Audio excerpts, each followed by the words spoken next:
Bench Opinions. Three idiots with amateur analysis. Always the bridesmaid, never the bride. The Bulls once again do not win the URC final. And with that great introduction, welcome to another episode of Bench Opinions. Welcome to another week of Bench Opinions. Today is our rugby episode. As they sweep the streets of Berlin. Hopefully you don't hear that. That should be fine. Leinster comprehensively beating the Bulls at Croke Park in Dublin. I know you guys did watch the game. Do you remember the game? I just watched it this morning again. The whole thing? I watched the first 60 minutes and then I was like, I need a nap. This is a man who's dedicated to this podcast. Yeah. I remember bits and pieces. Okay. I was having Indian food in a London pub watching it. Do you first have to... I mean, some people have found our TikTok of you saying, here's how the Bulls can beat Leinster since they've lost, and are just posting question mark in the eye emoji. So is there anything you want to say first of all? In response. Well, I mean, if they'd done the three things I said they would do, then they would have fucking won, wouldn't they? So now what must I do, bro? So it turns out it wasn't watch the Bulls. No. It was watch Leinster. It was watch Leinster. Or watch the Bulls lose. Yeah. Look, first of all, it's happened the last couple weeks, coming from sort of South African camps, of South African teams being beaten, or, you know, maybe not having the best performances, or even just talking about the upcoming final or the fixtures. That's been a bit, I don't like it. It's kind of like there's a little bit of excuse making, kind of chit chat. I think let's get everything out the way. Leinster were by miles the best team in the competition. They were by miles the best team in that final on Saturday, and I think we can all be very grateful that they've choked the last few years, because otherwise it would be a very boring, very dominant URC. Yeah. Because I think Leinster Saturday showed in the final that they can literally swat teams aside. Yeah. Maybe, Klaus, give us some words on the Bulls' finals performance. The Bulls seem to not get a foot in the game at all. Couldn't hold on to possession, and even when they did hold on to possession, and when the Leinster territory didn't know how to convert it into anything, they, I think, if they went past 2-3 phases, they just reverted back to playoff 9, one pass going to contact, pass going to contact, and you can really see. Now I'm talking about Leinster already, but you can really see Jacques Nienaber's defensive structures that come to the fore, and they were an ironclad wall. You just couldn't get through. Maybe just a few words on the Bulls. You didn't think that they rocked up with the same intensity as Leinster did to that final. I think they thought they could dominate Leinster physically, and Leinster matched them up very, very well. Like you said, that crash ball tactic by the Bulls hardly yielded any yards, especially when they were close to the try line. Leinster's defense was fantastic. Before we get to Leinster just now, let's have a look back at what Jake White said after the game.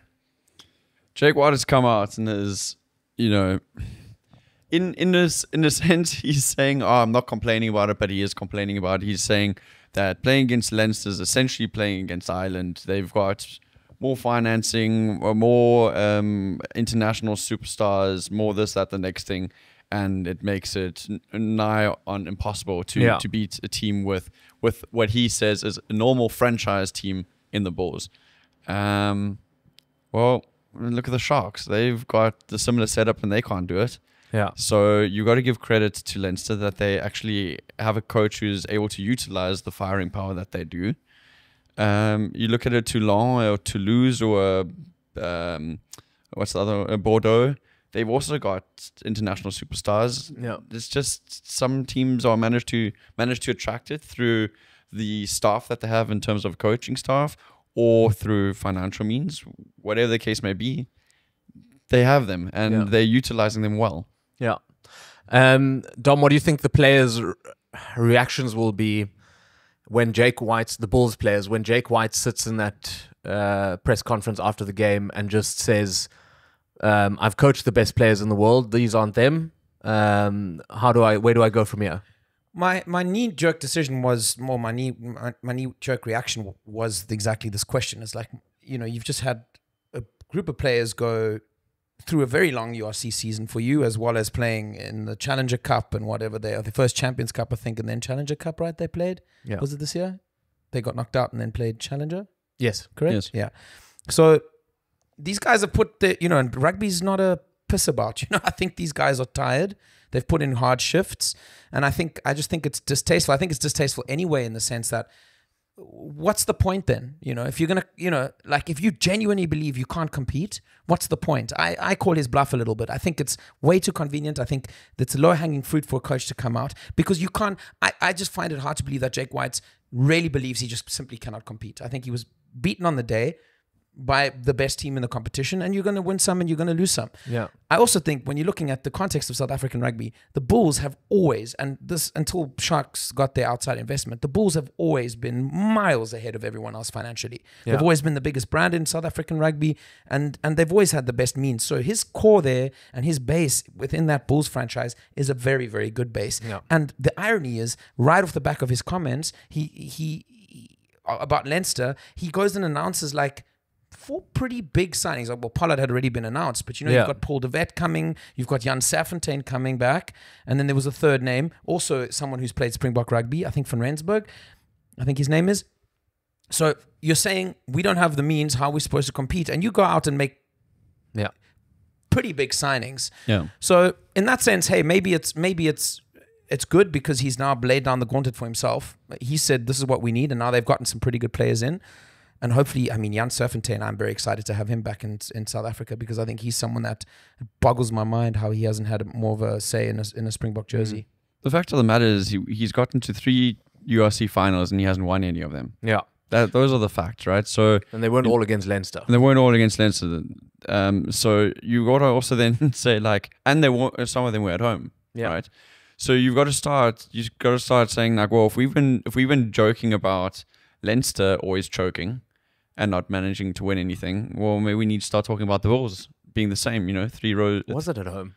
They weren't at home against the Stormers. We're not home against the Stormers, but Glasgow came down last year and beat them away. True. And then this one was in Dublin. Yep. I might be mistaken, Yeah. but I'm pretty sure that's how it was. So, Right. he's obviously got a team that can do it. He's got a team who has beaten Leinster in the past. And when I say past, I mean this year or this season. But they didn't show up. Yeah. It's not like he was the fighting at the maximum capacity that they could have. He hasn't riled up his team enough, whereas Leo Cullen and Jacques Nienaber seem to have done that. Yeah. Because as you said, we're always talking about like mano a mano, that we think the Bulls are maybe going to dominate them physically, but they didn't. No. And Leinster just came out firing. Yeah. I think let's give him the benefit of the doubt. It was right after the match. Maybe he would have chosen his words differently. We do know Jake White to be someone who sometimes falls on the wrong side of opinions. He was saying it before the match as well. Yeah. So he's kind of stuck to that. I think tough if you're a real Bulls fan, tough to hear that, because like Dom said, there's a sort of thing that creeps in of saying, like, well, then what's the point? If we're going to get to the final and lose every time because you say we're not good enough, then that's tough. And that takes away any romance from sport, because that's what any fan wants, is just the chance to compete. Right, so the Bulls will be fine next season. I think they'll be fine. They'll bounce back. I think Jake White will still not prioritize any of the European competitions, because seemingly he can't, because his squad's not big enough. But let's try and elaborate on his point of saying there's not enough Springboks in our teams, and they're mainly based up of academy players. Does he have a point there? Because he also said in the same press conference it's not going to change, because South African teams don't have enough financial pull to keep Springbok players in South Africa. So what is the solution to that? Surely our base of stars is big enough that even only Springbok contenders can still be put together in a larger squad to compete on multiple fronts.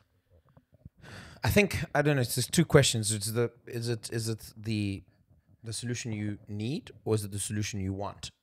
For me, what we need is more outside investments like the Sharks into the other unions to try and keep more players in South Africa, I think. Yeah.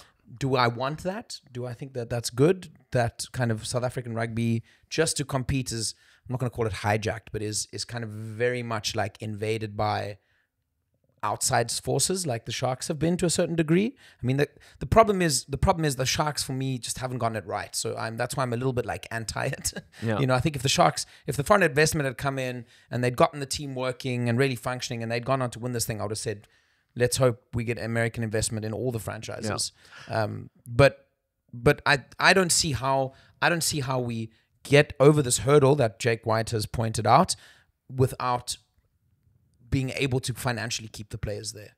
Yeah. And I think particularly in the context of Rassie being someone that says, hey, I wouldn't say necessarily encourages players to go overseas, but close to encourages players to go overseas and apply their trade and do their thing and come back like an Esterhazen, 5 times the player he was before he left. I don't see why it's going to change.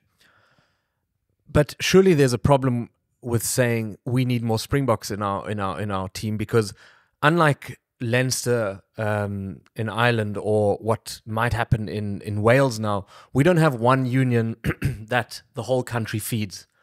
I know the Sharks are a feeder, the Lions are a feeder team, but the other 3 all want to stand on their own feet, and there's a finite number of Springbok players out there. So for you to say, I want more Springboks, is going to take them away from other teams, obviously weakening them. So from a South African perspective, surely the solution has to be that players who are not Springboks, that their level needs to be upped. Yeah.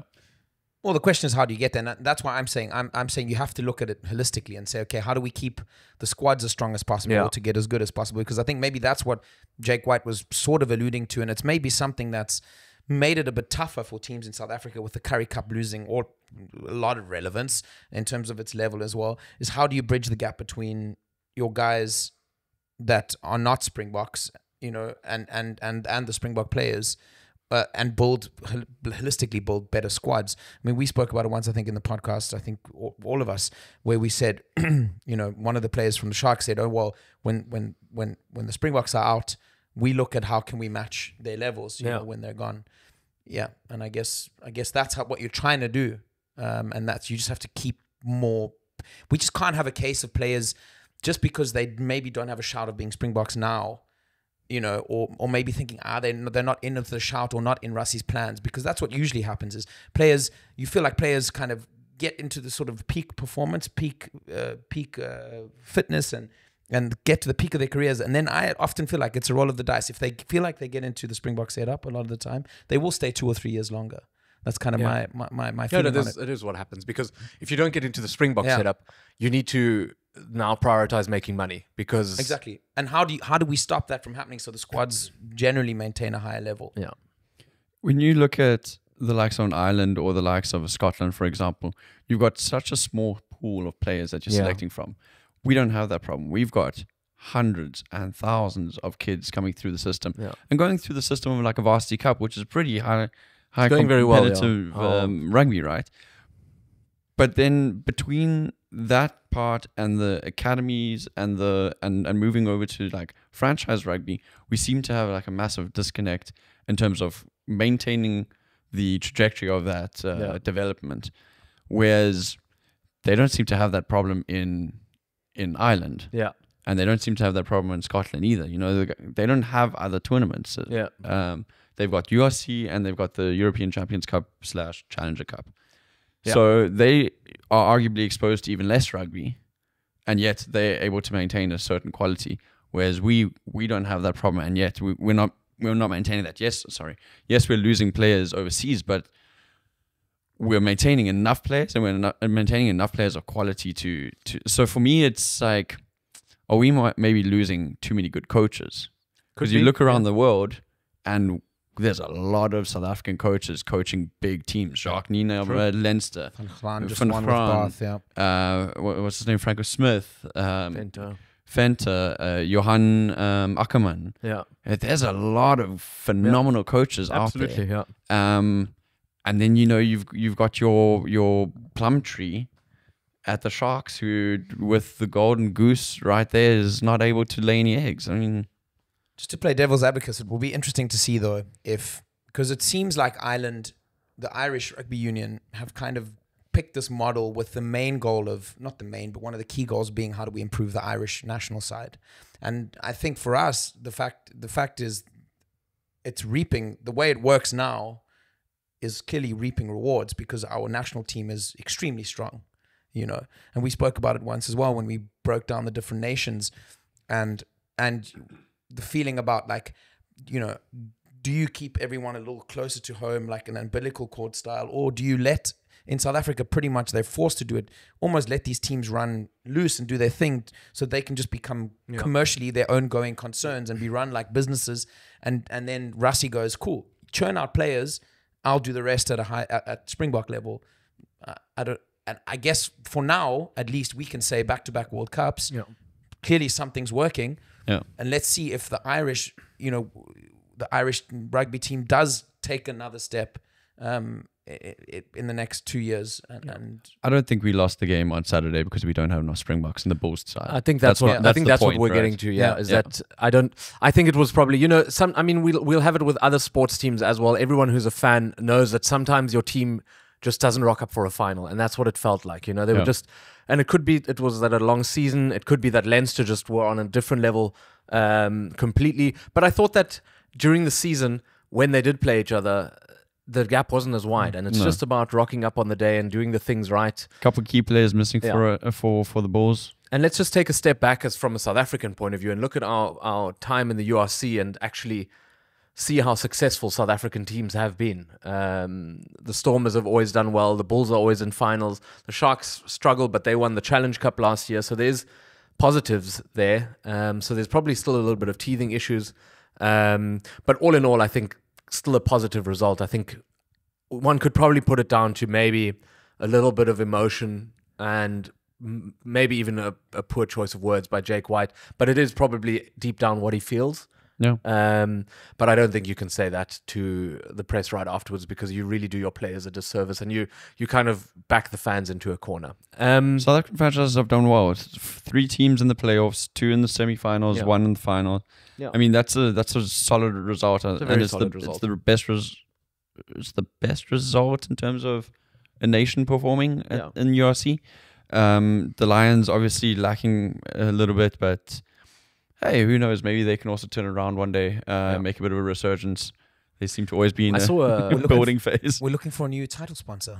Maybe that changes everything. I saw an interesting comment under a video of rejoining the Cheetahs and the Lions to form the Cats again. Yeah, I think that's the only way. Just doesn't roll off the tongue as nicely. I mean, you don't have to call them the Cats. Lose. But I just saw that as a comment, and then I started thinking about it, and neither one of the fan bases will want it, but it's almost like... I think the writing's on the wall for the Free State Rugby if they don't. So I think that's going to be the... It's tough, yeah. See, there's also chat about them rejoining Super Rugby. That was what Frans Steyn wanted. Okay.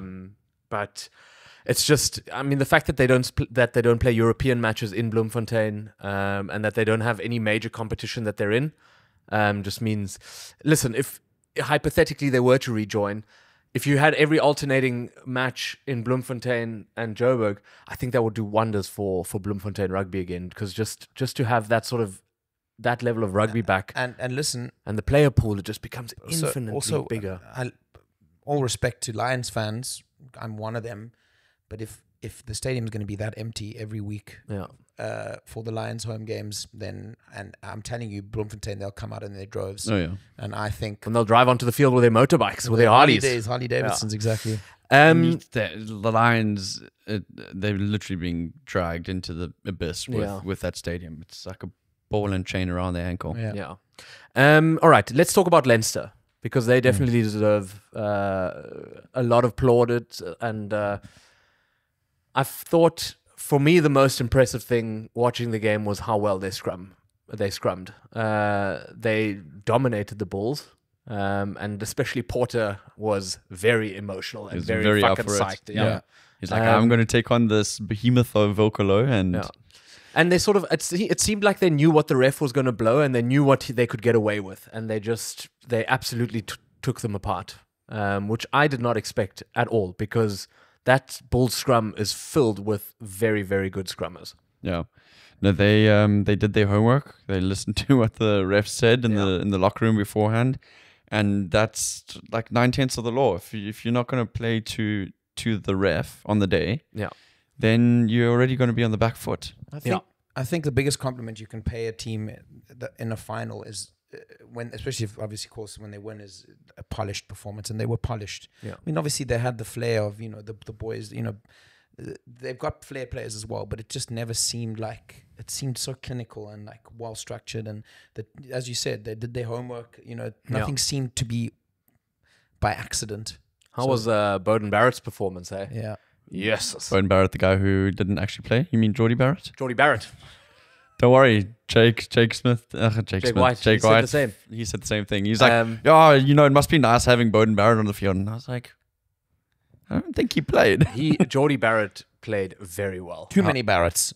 How was that kick ahead? Yeah, so good. So good. Like flying kick. And then, I mean, one thing where you do have to sort of agree with Jake White is if you can bring Erge Snyman off the bench, that is as your second complete, lock, like different level of talent that you've got on the field there. But like you said, everyone played well. Did you see? By the way, there's some insights from someone in the comments on YouTube saying that it's pretty common knowledge that Snyman there's an agreement with Snyman in his contract as to how many minutes he plays versus the Irish locks that play, and that's a pretty spot on reason to explain why he didn't start the last couple games. Right. Yeah. Makes sense. That interesting to have that they also almost have like a development program, so that their own locks get enough chances. Yeah. So listen, next season, URC, it's all to play for again. I think the one thing that you really start to appreciate watching Leinster is if you want a chance against them, you need to have a good league season so that at least you have a home semi-final. And if you get lucky, you might even have a home final. If you can keep up with them in the league season and you can put teams away, regardless who they are, then you've got a better chance. Because I think had that final by some chance or other not been in Dublin, had it been in Pretoria, I think it would have been a different story. So if you're not going to match up with them from a player talent pool, like look for other advantages, and the league is there for that. What was a shame is that Croke Park wasn't even sold out. No. So it's a big stadium. Why even have it at that stadium? If you're not going to sell it out anyway, then you might as well just have it at Aviva. Yeah. Sell out Aviva either. Couldn't sell out Aviva either. Somebody actually commented on I can't remember our YouTube video, I think, last week, and was saying that it's all in the middle of Gaelic sports finals now. So there's just such a lack of demand for sport because it's in such abundance. Oversaturated. Yeah. Right. Well, then next time don't have it in Ireland altogether. No. Maybe that's when the game. So now I need to be. I have to be into Gaelic football now so that I can know what's going on in the rugby or what. Yeah. Yeah, but what we can say is like a holistic thing over the four seasons now is it's been 4 different winners. Yeah. Means the competition is really competitive. Healthy. Yeah. It's healthy. Not one team is dominating. Yes, in this season, but not over the entire duration of the tournament. So, yeah, that's fun. And Leinster's going to have a target on their back next season. So, yeah, watch out. People are going to be coming for you. Watch the Bulls. I don't know about the Bulls anymore. All right. We're going into international season now. We've got some Lions rugby starting, I think, end of June. And we've got the July tests in July. Surprising that it's in July, hey? We'll cover that in the coming weeks. And I think that's it for today. There you have it. Sounds good. Thanks for listening. Thanks for watching. Like, comment, and subscribe. Smooth.